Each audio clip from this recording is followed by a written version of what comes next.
Alright, what's up guys? Welcome back to the YouTube channel. I got a completely different style of video. This time we're actually just breaking down one of my matches from the LA Open that I just took gold in. So let's just jump right into it. Did some good stuff, did some bad stuff, so let's break it down. Alright, kicking it off with an extremely zesty guard pull. I find the zestier looking the guard pull, the more technical you look. So it's just honestly an intimidation factor, and of course I'm not going to wrestle. This guy actually does me a huge favor, just steps directly into single leg X where I start setting up a footlock. My opponent's reacting by just holding onto my collars, which is a very common reaction. But as I sit him down here, I notice we're almost out of bounds. So if I continue with the submission, best case I'm just going to be reset and given 2 points standing. So I decide to come up, get my 2 points, and find myself in a pretty good passing position to continue when we're reset in the middle. And now my mind is just focused on like, okay, take a breath, get back to the middle, get these same grips, now let's push the pace. Alright, so they reset us in the middle, making sure I get the grips, and I immediately start passing side to side and putting pressure on his guard. I don't want to give him an opportunity to set up any guard, and I think I'm doing well here. I think I almost scored an advantage here. Right here I kind of settle between his legs, he off balances me. I should just keep pushing the pace. I should just be up, breaking the grips and going. But I kind of settle. I think I just took a second to catch a breath, which is something I need to work on. I need to just keep going, keep pushing the pace. I move his legs to the side and start setting up a cross grip pass here though, which is really good. So I have a cross pant grip with my left hand and the sleeve grip with my right hand, and I'm trying to flatten him out with that sleeve grip while I extend the bottom leg away. This is called like a crazy dog pass or a cross pant pass. Honestly, I could tell I was not going to pass with this cross pant pass. So as I was switching to something else, my opponent actually just moved his right leg across my center line, and I just backed out of the way and shoved it into a leg drag. Alright, so now that I'm in the leg drag, my main focuses here are staying super tight and heavy on his hips to not allow him to turn towards me or away from me. I'm holding double collar, staying super tight. I've been working on this a lot with one of my coaches, actually, Rolando. Rolando's definitely not shy about what I need to fix in my game, and staying tighter when securing the pass is definitely one of the things he is on me about. So I start to feel like I'm losing this far side underhook battle. So I bring my right knee up to knee on belly here, which makes him defend with his left arm and open up space right there for my underhook.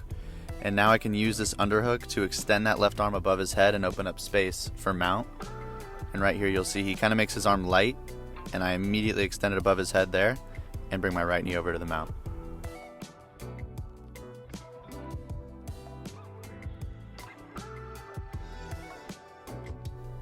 Now that I'm in mount, I'm really focused at keeping his arms above his head and keeping pressure downward on him to start to slide my knees up like I do right here. And I slide into this technical S-mount position. The ref is completely blocking this, which is kind of annoying, but it's okay. I do make a big mistake here, and I start to go for the armbar without isolating his secondary defending arm. And I'm kind of caught between two minds here. I'm thinking of going forward and going belly down on the armbar, but the angle starts to be weird, and honestly I just messed up the position. I was really frustrated here because this would have been a really clean win, and it would have been sweep, pass, knee on belly, mount, armbar, but that's kind of the difference, and I need to tighten that up in the future because against a good opponent this could be the difference between winning and losing. Alright, so anyway, we're back on bottom. I'm not upset, that's honestly where I want to be.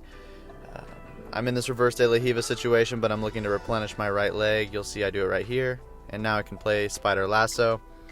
I'm certainly looking for an upper body submission here. I'm trying to get my lick back. I'm pissed off. I just lost the armbar, so I'm seeing if we can get it back. But he starts to lead super heavy with this right knee right there, which is honestly a terrible reaction, but it gives me this really good angle for de la Riva, which I can off balance him backwards and enter into a berimbolo. I opt out of the back take. I reach for this far hip and I come up in a leg drag on the far side.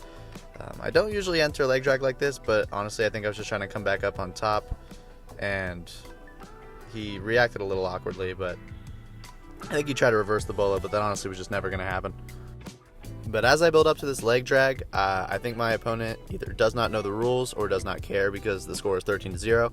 But he should have turtled to his right to force me to chase the back, which would have not awarded me 2 points, but he kind of just settles on his side here. But I start to pass towards my right, and this is where I make a mistake. The mistake I make here is having both of my arms on the same side of his body, which is allowing him to build up to the left hip and get to this turtle position. I think if I'm a lot sharper, I can topspin over his head and continue to chase the back on his left side.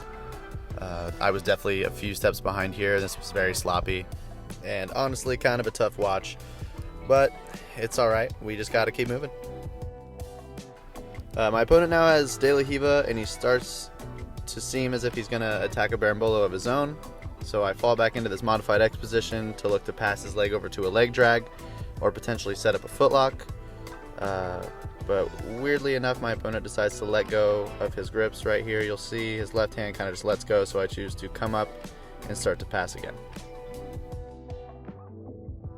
As I stand up, I feel an opportunity to attack another cross grip pass if I'm quick. So I get into this position and I start circling around. But as you can see, he overcommits while he's retaining with his right leg, which gives me the opportunity to go into like a half stack position and pass to the other side.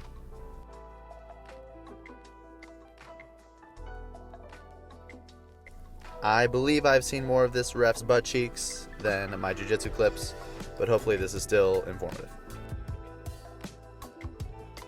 Now right here is easily the most pitiful thing I did this match. I let him build up to his knees and wrestle up on my outside leg and get 2 points. This was annoying because it kind of got rid of my shutout, but at the end of the day, I was playing guard again. And I think once I lost that armbar and mount, I kind of was just dead. I was just committed to getting more reps from guard or getting more reps applying pressure on top. So I wasn't too upset, but still, that was terrible. Somewhat embarrassing. But moving on from that, now I'm finding myself probably in my best position in jiu-jitsu, and this is De La Riva with the same side collar. I'm extremely comfortable attacking from here, and I have a really good off balance into single leg X from here, as you guys can see.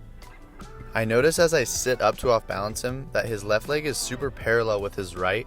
This makes him super easy to push backwards and off balance, and always initiates a response of him coming back into me, which is then easy to off balance him over me, makes his leg super light, and then I can circle my left leg inside. And as I do this, I start to set up a footlock.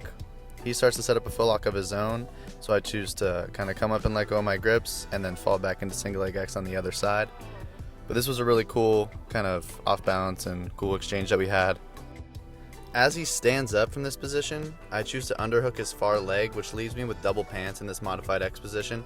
This is actually a really cool thing I've learned from Andy Murasaki at Atos. He likes to switch sides a lot in single leg X, and I think I've just tried to copy him. I'm starting to believe this ref is a paid actor with how much he's gotten in the way, but it's all good. I realize there's only about 10 seconds left on the clock, and I set up a footlock, and I start to rip it, but he rolls inside. The grip becomes kind of weird, and I don't want to get DQ'd in the last 3 seconds of this match. So we let go, and it kind of looks like I submit him, but I do not. But yeah, that's the match. I ended up winning 16-2 with a few advantages. I definitely should have had a few more advantages. This ref was honestly more worried about getting in front of my camera than scoring this match correctly, but it's all good. Seems like a nice guy. But yeah, let me know what you guys think of this style of video. I'm thinking of mixing this type of stuff in with the kind of stuff I did in my last video, but I'm just getting going, so seeing what sticks, what doesn't. But I appreciate you guys watching. If you guys liked this video or thought it was helpful in any way, leave a hate comment for me, because I will read them and I will most likely respond to them. I'm very susceptible to rage bait tactics, so go ahead and try them out in the comments. But thank you guys for watching. Stay tuned. I've got some videos stocked up that I'll be posting in the next few weeks.